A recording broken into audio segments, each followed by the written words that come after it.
Good morning everyone. My name is Mahek. I study in class 8th in the Sri Kanya Sala Shaktinagar. Respected principal, teachers, parents, Taluka Panchayat member and all my dear friends. Today we gathered here to celebrate 26th of January, our Republic Day, a day of pride and honor for every Indian. It was on this day in 1950 that the Constitution of India came into effect, marking the beginning of our journey as a sovereign democratic republic.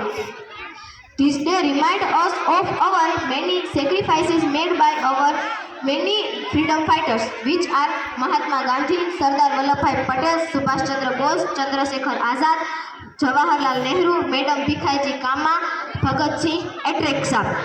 Let us take a pledge today to uphold the values of our